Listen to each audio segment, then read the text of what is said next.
हम कुछ और बातें इसी संबंध में विचार करेंगे कि आज बहुत सी बार, पिछली बार भी हमने इस बात को जाना कि जब हम प्रार्थना करते हैं तो हमारी प्रार्थना परमेश्वर को महिमा देने के लिए नहीं, परमेश्वर की प्रशंसा करने के लिए नहीं होती है, वरन हमारी स्वयं की अभिलाषाएं, स्वयं की आकांक्षाएं, स्वयं की परेशानियां उनके लिए होती है कि हमारी अभिलाषाएं पूर्ण हो, हमारी आकांक्षाएं पूर्ण हो और हमारी समस्याओं से हमें छुटकारा मिले, हमारे दुखों से हमें छुटकारा मिले।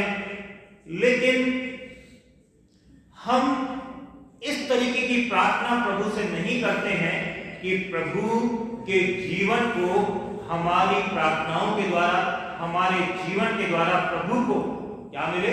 महिमा मिले, और हमारे प्रभु की संगति में जाने के द्वारा प्रभु का मन प्रसन्न हो। और हम जानते हैं कि हम परमेश्वर की संतान हैं। तो मेरे प्रियो, आज इस विषय पर हम मनन करें कि जब हम परमेश्वर के चरणों में बैठने जाते हैं तब क्या परमेश्वर हमसे प्रसन्न होते हैं? एक छोटा सा एग्जाम्पल, हमारे बच्चे होते हैं, छोटे से बड़े होते हैं, और हमारी हमेशा ये आकांक्षा होती है, हमारी हमेशा ये इच्छा होती है कि हमारे बच्चों के द्वारा हमें प्रसन्नता मिले, है ना? हमारी हमेशा ये आकांक्षा होती है, हमारी हमेशा ये इच्छा होती है कि हमारे बच्चों के द्वारा, चाहे वो छोटे से बड़े हो जाएं, चाहे वो और ज्यादा आयु के हो जाएं, लेकिन उनके जीवन के द्वारा हम हमेशा प्रसन्न रहें। तो हमारा पिता जो है, स्वर्गीय पिता जो है, वो चाहता है कि हम जो उसके बच्चे इस पृथ्वी पर पाए जाते हैं, हमारे जीवनों के द्वारा परमेश्वर को प्रसन्नता मिले, परमेश्वर प्रसन्न हो हमारे जीवन के द्वारा। तो हमें क्या करना है, किस तरीके से प्रार्थना करनी है, उस पर थोड़ा सा विचार करेंगे। पहली बात, जब आप मत्ती रचित सुसमाचार और उसका 6वां अध्याय और उसके, मेरे प्रियो निकाल लीजिएगा 6वां अध्याय, और मैं सोचता हूं शायद उसका 11वां पद होगा, 9वां पद पढ़िएगा, 9वां पद। अतः तुम इस रीति से प्रार्थना किया करो। तो प्रभु यीशु मसीह प्रार्थना करना सिखा रहे हैं, अतः तुम इस रीति से प्रार्थना करना, हे हमारे पिता, हे हमारे पिता, तू जो स्वर्ग में है, तू जो स्वर्ग में है, तेरा नाम पवित्र माना जाए, तेरा नाम पवित्र माना जाए। हे हमारे पिता, तू जो स्वर्ग में है, तेरा नाम पवित्र माना जाए। ठीक है, बस यही तक। हे हमारे पिता, तू जो स्वर्ग में है, तेरा नाम पवित्र माना जाए। तो सबसे पहली बात जो यहां पर आती है, वो आती है कि एक रिलेशनशिप के बारे में पता चलता है, एक संबंध के बारे में पता चलता है। और वो संबंध क्या संबंध है? पिता और पुत्र का संबंध है, बाप और बेटे का संबंध है। और प्रभु यीशु मसीह ने हमेशा अपने पिता को पिता कहकर ही संबोधित किया। प्रभु यीशु मसीह ने अपने पिता को परमेश्वर कहकर संबोधित नहीं किया। क्या किया है किसी जगह? जी, परमेश्वर कह के एक जगह किया है। जब प्रभु यीशु मसीह कैलवरी क्रूस पर थे, तब प्रभु यीशु मसीह ने परमेश्वर को, हाँ बैठ जाइएगा, परमेश्वर कहकर संबोधित किया। बैठिएगा, बात परमेश्वर कहकर संबोधित किया, ठीक है नहीं? परमेश्वर कहकर संबोधित किया। लेकिन जब भी प्रभु को पुकारा है, स्वयं प्रभु को पुकारा है, तो हमेशा क्या कहा है? पिता। ठीक है नहीं? मेरा पिता आज भी काम करता है, पुत्र आज भी काम करता है। जिसने पिता को देखा है उसने मुझे देखा है। तो कई जगह हम देखते हैं यीशु मसीह ने परमेश्वर को पिता कहकर संबोधित किया, लेकिन एक जगह प्रभु यीशु मसीह ने परमेश्वर को परमेश्वर कहकर संबोधित किया। और क्यों परमेश्वर कहकर संबोधित किया? क्योंकि उस समय प्रभु यीशु मसीह का संबंध जो है अपने पिता से टूट चुका था। और क्यों टूट चुका था? हमारे पापों की वजह से, क्योंकि जब हम यशायाह नबी की पुस्तक उसका 53वां अध्याय पढ़ते हैं तो हम वहां पाते हैं कि प्रभु यीशु मसीह वो मेमना बन गया जिसने जगत के पापों को अपने ऊपर उठा लिया।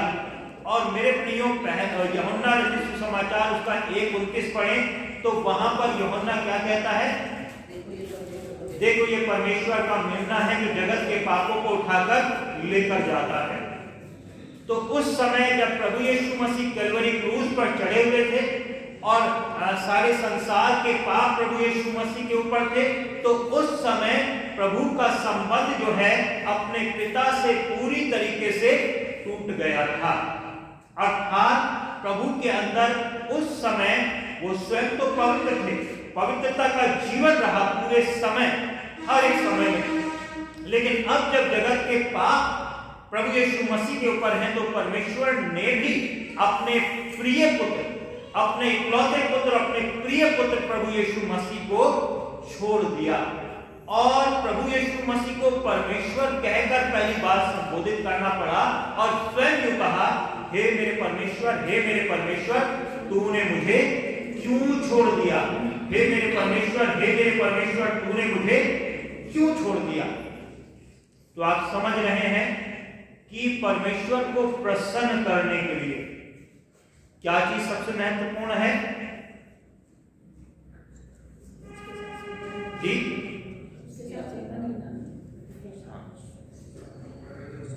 हाँ, परमेश्वर को प्रसन्न करने के लिए, संबंध मेंटेन करने के लिए क्या चीज बड़ी महत्वपूर्ण है? पवित्रता।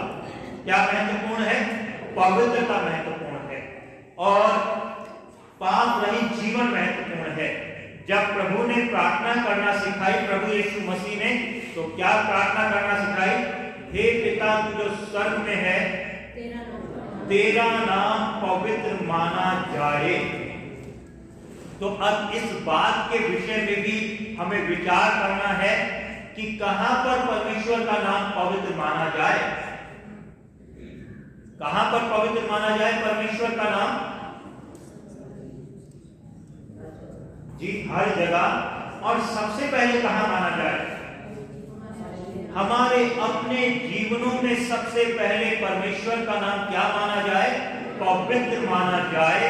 जब आप प्रार्थना करोगे तो मेरे प्रियो बड़ा जरूरी है कि पवित्रता मेरे और आपकी जिंदगियों में हो, और पवित्रता जब मेरे आपके जिंदगियों में होगी तब हम परमेश्वर से सच्चा संबंध मेंटेन कर सकते हैं, बनाए रख सकते हैं, और प्रभु हमारी प्रार्थनाओं को क्या करेंगे? सुन लेंगे। प्रभु हमारी प्रार्थनाओं को सुन लेंगे मेरे प्रिय। तो पवित्रता के लिए क्या है? सबसे पहली बात क्या आती है? जो विश्वासी लोग हैं वो इस बात को जानते हैं, जो प्रभु में बढ़ रहे हैं वो इस बात को जानते हैं कि हमें अपने गुनाहों से पश्चाताप करना बड़ा जरूरी है।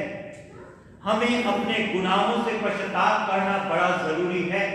और प्रभु यीशु मसीह संसार में इसीलिए आए थे ताकि हम अपने गुनाहों से पश्चाताप करें और हम प्रभु यीशु मसीह को अपनी जिंदगी में क्या कर लें? ग्रहण कर लें, अपनी जिंदगी प्रभु को दे दें। क्या कभी कोई इंसान अपने आप को पवित्र बना सकता है? क्या नहीं बना सकता। क्या कोई इंसान अपने आप को पवित्र बना सकता है? अगर बना सकता होता तो मेरे प्रियो वो परमेश्वर के पास नहीं जाता, ठीक है नहीं? वो डुबकी लगाने नदियों में नहीं जाता अगर वो अपने आप को पवित्र बना लेता। तो पवित्र कौन बनाते हैं? कोई जल पवित्र नहीं बना सकता है। पवित्र कौन बनाते हैं? जो स्वयं पवित्र हैं, अर्थात परमेश्वर और परमेश्वर के पुत्र, वही हमें पवित्र बना सकते हैं। और जब हम उनको ग्रहण करते हैं, जब हम पश्चाताप करते हैं, अपने गुनाहों को छोड़ते हैं, जो गुनाह हमने अपनी पूरी जिंदगी में किए हैं, तो यूहन्ना रचित सुसमाचार उसका 1 अध्याय और उसके 11 और 12 पद अगर आप पढ़ेंगे तो वहां पर क्या पाया जाता है? पढ़ दीजिएगा मेहरबानी से। वह अपने घर आया, हाँ, और उसके अपनों ने उसे ग्रहण नहीं किया। और उसके अपनों ने उसे ग्रहण नहीं किया। प्रभु यीशु मसीह के बारे में लिखा है कि वह अपने घर आया और उसके अपनों ने उसे ग्रहण नहीं किया, परंतु जितनों ने उसे ग्रहण और यहाँ लिखा है कि परंतु जितनों ने उसे ग्रहण किया, जितनों ने उसे ग्रहण किया, उसने उन्हें परमेश्वर की संतान होने का अधिकार दिया। अब यहाँ लिखा है कि उसने उन्हें परमेश्वर की संतान होने का अधिकार दिया। जितनों ने उसे ग्रहण किया, उसने उन्हें परमेश्वर की संतान होने का अधिकार प्रदान कर दिया। अब वो परमेश्वर की संतान हो गए जिन्होंने प्रभु यीशु मसीह को ग्रहण कर लिया। और मैंने आपको बताया प्रभु यीशु मसीह को ऐसे ग्रहण नहीं किया जा सकता है। सबसे पहले हम अपने जीवन के बारे में विचार करते हैं, हम पश्चाताप करते हैं और पश्चाताप करते हैं और फिर कहते हैं कि प्रभु मैं अपना जीवन तेरे चरणों में अर्पित करता हूं, और कहते हैं कि प्रभु मुझे पवित्र कर दे, प्रभु मुझे शुद्ध कर दे, प्रभु मुझे अपने योग्य कर दे। तो क्या होता है कि प्रभु यीशु मसीह को जब ग्रहण करते हैं तो वो हमें अधिकार प्रदान करते हैं कि हम परमेश्वर के पुत्र बन जाए और हमारा रिलेशन परमेश्वर के साथ बन जाता है। अब हम भिखारियों की तरह परमेश्वर से नहीं मांगते कि परमेश्वर मुझे ये दे दे। अब हमारे पास अधिकार होता है, हम परमेश्वर को पिता कहकर संबोधित करते हैं। जैसे एक संतान अपने पिता अपने माता से मांगती है, वैसे ही हम मांगते हैं मेरे प्रिय, और प्रभु हमारी प्रार्थनाओं को सुनते हैं।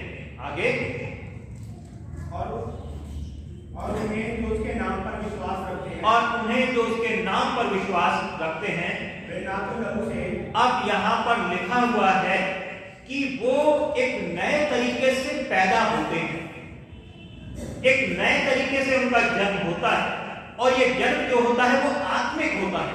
एक नए तरीके का जन्म उन्हें मिलता है, एक अद्भुत परिवर्तन उनके जीवन में आता है। क्या लिखा है यहाँ पर? वे ना तो लहू से, ना शरीर की इच्छा से, ना शरीर की इच्छा से। जितने लोग पैदा होते हैं वो शरीर की इच्छा से पैदा होते हैं, लेकिन अब हमारा जन्म जो होता है वो आत्मिक होता है।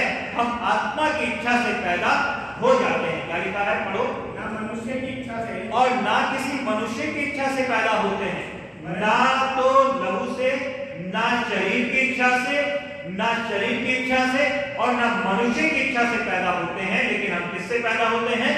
परंतु परमेश्वर से उत्पन्न हुए हैं। परंतु परमेश्वर से उत्पन्न हुए हैं। हम आत्मिक रूप से प्रभु में जन्म ले लेते हैं।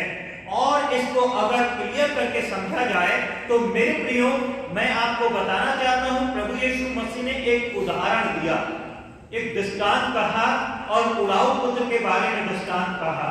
उड़ाऊ पुत्र जिसने अपनी सारी संपत्ति, मेरे प्रियो, अपने मौज मस्ती में, अपने गलत कार्यों में उड़ा दी। दो पुत्र थे, और एक पुत्र जो छोटा था उसने अपने पिता से कहा कि मेरे भाई के साथ मेरी संपत्ति का बंटवारा कर दे, मेरा हिस्सा मुझे दे दे, और मैं तुझसे अलग होना चाहता हूँ। पिता ने समझाया भी, लेकिन वो नहीं माना, और उस संपत्ति को लेकर जो उसे मिली थी बंटवारे के बाद में, वो दूर देश में चला गया और वहां पर रहने लगा। गलत संगति में, गलत सोबत में अपनी सारी संपत्ति उसने उड़ा दी। पाप में, व्यसनों में अपनी सारी संपत्ति उड़ा दी। और अब क्योंकि वो परमेश्वर की उपस्थिति से दूर था, इसलिए मेरे प्रियो उसे नीचा काम करना पड़ा। वहां पर समस्या पैदा हो गई। वहां पर उसके जो मित्र, जब तक उसके पास पैसा था, उसके मित्र उसके पास में थे और उसके पैसे से बड़ा एंजॉयमेंट कर रहे थे, लेकिन ज्यादा सारा पैसा जब खत्म हुआ तो सारे मित्र छोड़कर चले गए और उसे एक ऐसी जगह पर नौकरी करनी पड़ी जहां पर उस जगह में खाने पीने के लाले पड़ गए थे। एक ऐसी जगह नौकरी करनी पड़ी, सुअरों के झुंड को चलाने की नौकरी करनी पड़ी। और जो खाना सुअर खाते थे, अर्थात जो नीचा जीवन उस समय वहां के लोग करते थे, वो सुअर खाते थे, वो भोजन उसे करना पड़ा मेरे थे। और वो इसी पाप की जिंदगी में अपना जीवन व्यतीत कर रहा था। और एक दिन क्या हुआ, वो अपने होश में आया, अपने आपे में आया, अपने होश में आया। और जब होश में आया तो क्या कहने लगा कि मेरे पिता के घर में तो नौकर चाकर भी बहुत बढ़िया खाना खाते हैं, ठीक है। और वो कहने लगा कि मैं अब अपने पिता के घर जाऊंगा और पिता के घर जाकर कहूंगा पिता,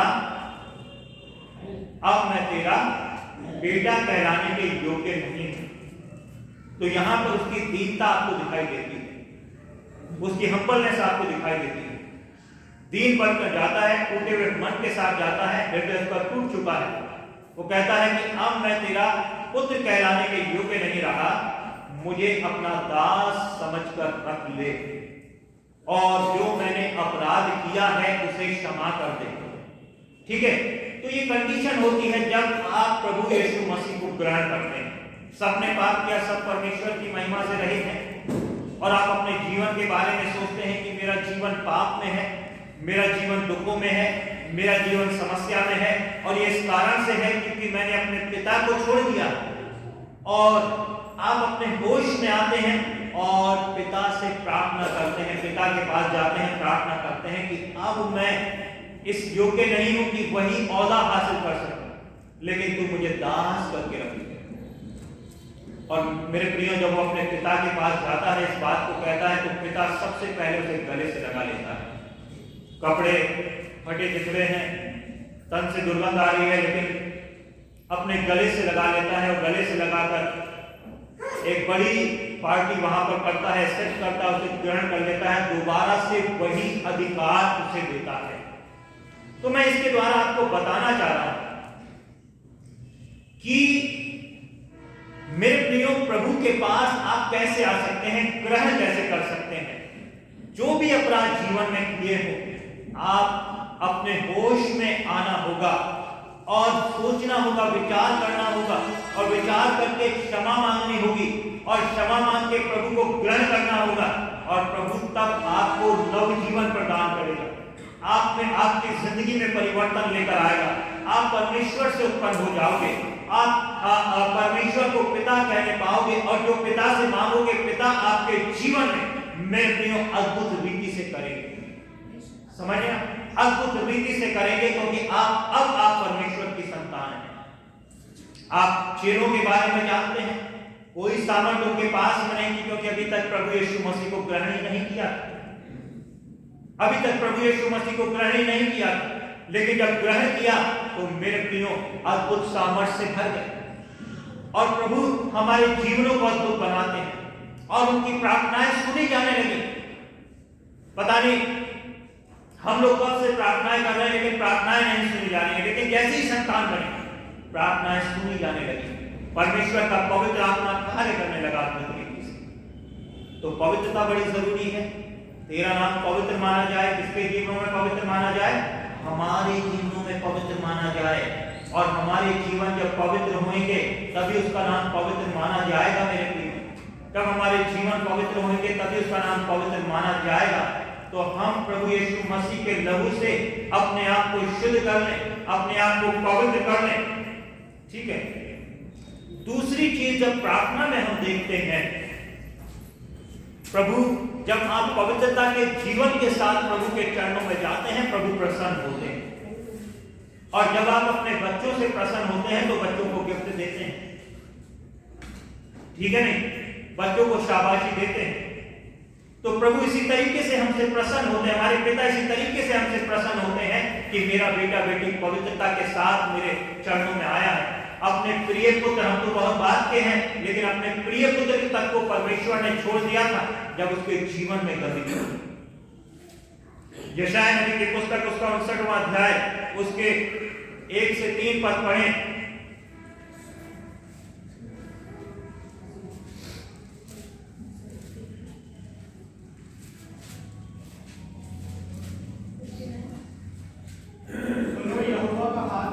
और यहाँ परमेश्वर के वचन में लिखा है कि सुनो, यहोवा का हाथ ऐसा छोटा नहीं हो गया है कि तुम्हारा उद्धार न कर सके, ना वह ऐसा बहरा हो गया, उसका हाथ ऐसा छोटा नहीं हो गया कि तुम्हारा उद्धार न कर सके, और ना उसका कान बहरा हो गया है सुन ना सके, कि तुम्हारी सुन ना सके, परंतु तुम्हारे अधर्म के कामों ने परंतु तुम्हारे अधर्म के कामों ने क्या कर दिया है? तुमको परमेश्वर से अलग कर दिया है। तुमको परमेश्वर से अलग कर दिया है। तुम्हारे अधर्म के कामों ने तुमको परमेश्वर से अलग कर दिया है। और तुम्हारे पापों के कारण के कारण उसका मुंह तुमसे ऐसे छिपा है उसका मुंह तुमसे ऐसे छिप गया है कि वह नहीं सुनता। कि वह नहीं सुनता। हमारे पाप, हमारे अधर्म, इस वजह से वो हमारी नहीं सुनता है। तो जब प्रभु के पास आएंगे तो प्रभु पवित्रता के जीवन से प्रसन्न होता है। हमें अपने जीवनों को पवित्र कर लेना चाहिए। दूसरी बात, मेरे प्रियो, साथ साथ हम विचार करें कि हमारे जीवनों में अगर एक दूसरे के प्रति कड़वी गांठें पड़ी हुई हैं, नफरत का भाव है, अक्षमाशीलता का भाव है, तो भी प्रभु हमारी प्रार्थना नहीं सुनेंगे। हम प्रार्थना में बैठेंगे लेकिन प्रभु हमारी प्रार्थना से प्रसन्न नहीं होंगे। आप पढ़िएगा मेहरबानी से मत्ती रचित सुसमाचार उसका 6वां अध्याय और उसका 12वां पद पढ़िएगा। और जिस प्रकार हमने अपने अपराधियों को क्षमा किया है, जिस प्रकार हमने अपने अपराधियों को क्षमा किया है, वैसे ही तू भी हमारे अपराधों को क्षमा कर। जिस प्रकार हमने अपने अपराधियों को क्षमा किया है। तो प्रभु ने पहले से इस बात को कह दिया। और यहाँ से कौन से टेंस का इस्तेमाल किया गया है, कौन से काल का इस्तेमाल किया है? प्रेजेंट का कौन सा होगा? प्रेजेंट परफेक्ट होगा, है ना? प्रेजेंट परफेक्ट टेंस होगा। ठीक है, तो कर दिया है। जब प्रार्थना कर रहे हैं तो प्रभु ने सिखाया है कि पापों को क्षमा कर दिया है। ठीक है नहीं? जिन्होंने हमारे खिलाफ कुछ भी किया है उन्हें क्षमा कर दिया है। ठीक है, समझ रहे? अर्थात जब आप प्रार्थना करने जाएंगे प्रभु के चरणों में, तो ये बात भी होनी चाहिए कि आपने दूसरे के पापों को क्षमा कर दिया है, मन से क्षमा कर दिया है, हृदय से क्षमा कर दिया है। आपके मन में कोई भी कड़वी गांठ नहीं है। और यदि आप 14 और 15 पद पढ़ें तो वहां पर और स्पष्ट करके लिख दिया है, प्रभु यीशु मसीह ने कह दिया है, इसलिए यदि तुम मनुष्य के अपराध क्षमा करोगे,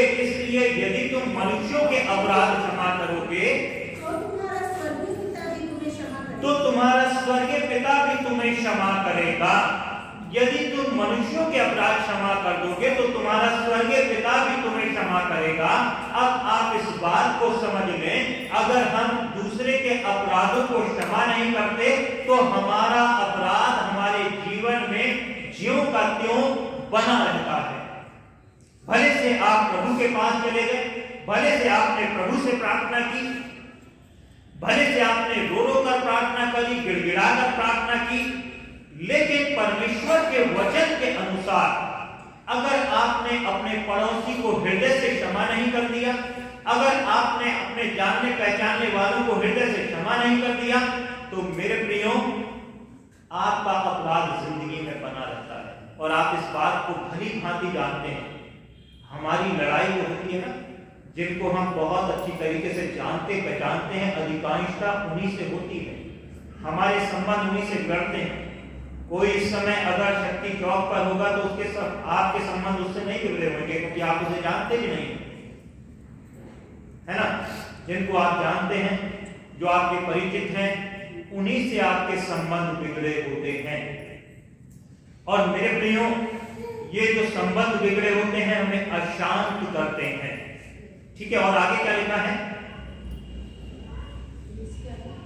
हाँ, और यदि तुम मनुष्यों के अपराध क्षमा ना करोगे, हाँ, और यदि तुम मनुष्यों के अपराध क्षमा ना करोगे, तो तुम्हारा पिता भी तुम्हारे अपराध क्षमा ना करेगा। तो तुम्हारा पिता भी तुम्हारे अपराधों को क्षमा नहीं करेगा। तुम्हारा पिता भी तुम्हारे अपराधों को क्षमा नहीं करेगा। तो भले से आप पिता के पास जा रहे हैं, लेकिन आप पवित्रता मेरे और आपके जीवन में बनी रहेगी। आप पवित्रता मेरे और आपके जीवन में बनी रहेगी। और मेरे प्रियो, हम प्रभु से कुछ भी फायदा हासिल नहीं कर सकते हैं। एक जगह परमेश्वर के वचन में यह भी लिखा है कि जब तू परमेश्वर के चरणों में अपनी भेंट अर्पित करने के लिए जाए, जब परमेश्वर से प्रार्थना करे, यदि तुझे पता चले कि तेरे भाई से तेरा कुछ बैर है, तेरे भाई से तेरे कुछ नफरत का भाव है, तो सबसे पहले जाकर उससे क्या कर ले? मित्रता कर ले। सबसे पहले जाकर उससे मेल कर ले, तब जा परमेश्वर के भवन में, तब जा परमेश्वर के भवन में और अपनी भेंट अपनी वेदी पर चढ़ा और अपनी प्रार्थना प्रभु के चरणों में अर्पित कर, तेरी भेंट ग्रहण की जाएगी, तेरी प्रार्थना सुनी जाएगी। ठीक है? तो पवित्रता बहुत मायने रखती है। और यदि हम एक दूसरे को क्षमा नहीं कर पा रहे हैं, मेरे प्रियो, क्षमा करना बहुत कठिन होता है। और इसको कहा जाता है कि ये तो नेचर जो है, ये परमेश्वर का नेचर है, ये परमेश्वर का गुण है और हम इंसान हैं। लेकिन साथ साथ जब आप प्रभु यीशु मसीह को ग्रहण करते हैं तो आप परमेश्वर की संतान हो जाते हैं। क्या हो जाते हैं? परमेश्वर की संतान हो जाते हैं, नई सृष्टि बन जाते हैं। और जब नई सृष्टि बन जाते हैं तो परमेश्वर का पवित्र आत्मा आपको सामर्थ्य से परिपूर्ण करता है, क्योंकि प्रभु यीशु मसीह ने क्षमा करा और आपके जीवन को परमेश्वर सबल बनाते हैं कि आप क्षमा कर सके और परमेश्वर का गुण आपकी जिंदगी में हो सके, परमेश्वर की गुण धार्मिकता आपकी जिंदगी में हो सके। मेरे प्रिय, तो जब आप प्रार्थना दूसरों को क्षमा करते हैं, प्रभु ने प्रार्थना करना सिखाया है, जब आप दूसरों को क्षमा करते हैं मेरे प्रियो, तो क्या होता है? प्रभु आपके अपराधों को क्षमा कर देते हैं, आपका जीवन पवित्र हो जाता है और प्रभु आपकी प्रार्थनाओं को सुनते हैं, प्रसन्न होते हैं। जब आप प्रभु के साथ बैठते हैं, जब आप वैसे ही अपना समय बिताते हैं, प्रभु आपसे प्रसन्न होते हैं। दूसरी बात, अब जब हम प्रभु पे आ जाते हैं तो मेंटेन करना बड़ा जरूरी होता है, पवित्रता को मेंटेन करना बड़ा जरूरी होता है। जब कोई जिम में जाता है, एक्सरसाइज करने जाता है, तो उसको मेंटेन करना बड़ा जरूरी होता है। उसके लिए क्या होता है? लगातार जिम जाना पड़ता है, ठीक है नहीं? कंटिन्यूअसली जिम जाना पड़ता है। पवित्रता के जीवन को मेंटेन करना बड़ा जरूरी है। और मैं एग्जांपल दूंगा दानियल का। जब आप दानियल के बारे में विचार करते हो तो मेरे प्रियो पाते हो कि दानियल का जीवन पवित्रता का जीवन था और कठिन समय में उसने अपनी पवित्रता को पूर्ण रूप से मेंटेन किया। एक कठिन समय में, ऐसे कठिन समय हमने नहीं देखे हैं। वो गुलामी में थे और बाबुल देश की गुलामी में थे, जो आज का इराक जिसे कहा जाता है, और उस समय उसे बाबुल के नाम से जाना जाता था, बाबेल के नाम से जाना जाता था पुराने समय में। और बाबुल की गुलामी में थे और बाबुल का राजा उन्हें अपनी गुलामी में, नबूकदनेस्सर उन्हें अपनी गुलामी में लेकर चला गया था। और वो बहुत ही उस समय में जो राजा महाराजा हुआ करते थे, बहुत ही कठोर हुआ करते थे। आज के समय के तानाशाहों के विषय में अगर आप विचार करें तो आप उत्तर कोरिया के तानाशाह के विषय में विचार कर सकते हैं, किम जोंग उन, जो कि बहुत ही कट्टर है। अगर कोई इवन जो वीडियो कभी कभार हम लोग देख लेते हैं न्यूज में कि किसी को स्पीच, जब किम जोंग का कोई प्रोग्राम चल रहा था, स्पीच वो दे रहे थे, उस समय किसी को झपकी आ गई तो उन्होंने सीधे उसे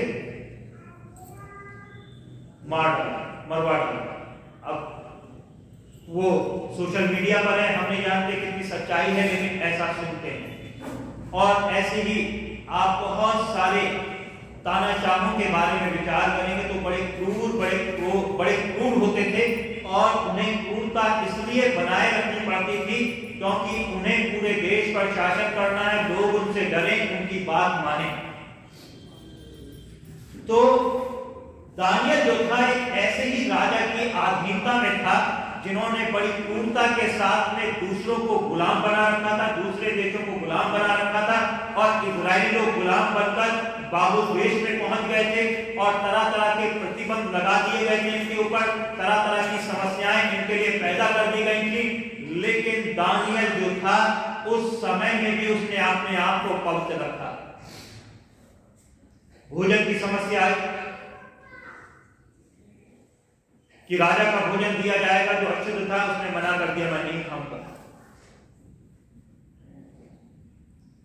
समझौता बिल्कुल भी नहीं करा, लेकिन उसने कह दिया कि परख लो हमें देखकर, 10 दिन तक हमें केवल साग पात खिलाकर परख लो और देखना कि हम उनसे बेहतर होंगे, ठीक है नहीं। और जब 10 दिन तक उन्होंने साग पात खाया, जो मीट मांस मछली खाने वाले थे, जब परखा गया, उनको तुलना की गई, तो देखा गया कि दानियल का चेहरा जो था ज्यादा चमकदार था, ज्यादा ग्लोइंग था, ज्यादा चमक मार रहा था, वो ज्यादा हस्तपुष्ट था, क्योंकि वो जो था वो परमेश्वर के चरणों में था। उसने अपनी पवित्रता को मेंटेन कर रखा था और वो झुका नहीं। उसके विश्वास को लेकर उसे झुकाया गया, उसके साथ के लोगों को झुकाया गया, लेकिन मेरे प्रियो वो नहीं झुका। कहा गया कि तुम्हें मूर्ति पूजा करनी है, वो नहीं झुका, नहीं करेंगे। चाहे तुम हमें मार डालो, हमारा परमेश्वर हमें बचाए, ठीक है नहीं। तो पवित्रता को अपनी मेंटेन रखा, और ये बड़ा जरूरी है हर एक विश्वासी के लिए जो प्रभु में आता है, उसे अपनी जिंदगी में हर एक कदम पर निर्णय लेने पड़ते हैं। और निर्णय कैसे लेने पड़ते हैं? परमेश्वर के वचन के अनुसार। बहुत सारी चीजें ऐसी हो सकती हैं जो आपके विश्वास को डिगा सकती हैं। बहुत सारी गुनाह ऐसे हो सकते हैं जो आपके विश्वास को डिगा देंगे और आपको परमेश्वर से दूर कर देंगे। गुनाह तो हर एक ऐसा ही होता है, आपको परमेश्वर से दूर कर देंगे। पुराना जीवन आपको घेरेगा, जो पुराना जीवन आप छोड़ चुके हैं वो आपको घेरेगा। लेकिन मेरे प्रियो, हमें हर हाल में उस पवित्रता को मेंटेन करके रखना है, और ये हमें स्वयं रखना है, लेकिन साथ साथ परमेश्वर का सामर्थ्य है आपके साथ। पवित्र आत्मा आपके साथ में है, जो आपको सामर्थी बनाता है, जो आपको जयवंत बनाता है। परमेश्वर के वचन में लिखा है कि गलत लोगों की सोबत में मत रहो। आपको डिसीजन लेना पड़ेगा परमेश्वर के वचन के अनुसार। जबकि उन लोगों के साथ में रहे हमने अपना जीवन बर्बाद करा। प्रभु का वचन कहता है जो लोग गलत बातें बोलते हैं, जो लोग केवल जिनका जीवन गलत बातों में ही है, उनकी सोबत में मत रहो। और हमारा मन बार बार करेगा कि हम उनकी सोबत में रहें, लेकिन परमेश्वर के पवित्र आत्मा के अनुसार आपको निर्णय लेना पड़ेगा। परमेश्वर के वचन में लिखा है कि झूठ मत बोलो, सत्य बोलो। परमेश्वर के वचन के अनुसार आपको अपनी जिंदगी में निर्णय लेना पड़ेगा कि मुझे सत्य का पालन करना, सत्य का अनुसरण करना है। परमेश्वर का वचन कहता है अहंकार नहीं होना चाहिए, दीन बनो। परमेश्वर के वचन के अनुसार दीन बनना पड़ेगा मेरे लिए। परमेश्वर का वचन कहता है रिश्ते नाते स्वार्थ के लिए मत निभाओ, दूसरों को प्रसन्न करने के लिए मत निभाओ, परमेश्वर को प्रसन्न करने के लिए रिश्ते नाते निभाओ। तो आपको परमेश्वर के वचन के अनुसार निर्णय लेना पड़ेगा। लेकिन परमेश्वर का पवित्र आत्मा आपके साथ में है और वो आपकी अगुवाई करने के लिए तैयार है।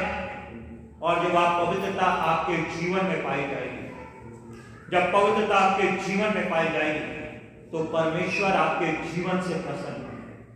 जब आप प्रार्थना करने बैठेंगे, परमेश्वर आपकी प्रार्थना सुनेंगे। और आप जानते हैं दानियल को परमेश्वर ने महान किया, उसके जीवन में अद्भुत कार्य हो रहे थे। वो मूर्ति के आगे नहीं झुका, और मेरे प्रियो उसने जिंदा परमेश्वर की आराधना की। और होता क्या है आप देखेंगे, होता क्या है आप देखेंगे, उसे शेरों की मांद में डाल दिया गया। वहां पर भी परमेश्वर से प्रार्थना करता रहा। दिन में 3 बार परमेश्वर से प्रार्थना करता था और परमेश्वर ने भूखे शेरों के मुंह को बंद कर दिया। ऐसी बुद्धि से परिपूर्ण किया। राजा जो स्वप्न देखता था उसके अर्थ को बता दिया करता था। ऐसा जीवन अद्भुत कर दिया। और वहां पर राजा के बाद दूसरा स्थान दानियल का हुआ। तो परमेश्वर कितना महान आपको करता है। परमेश्वर के वचन में लिखा है कि वो तुम्हें पूछ नहीं वरन सर ठहराए, पूछ नहीं वरन सर ठहराए।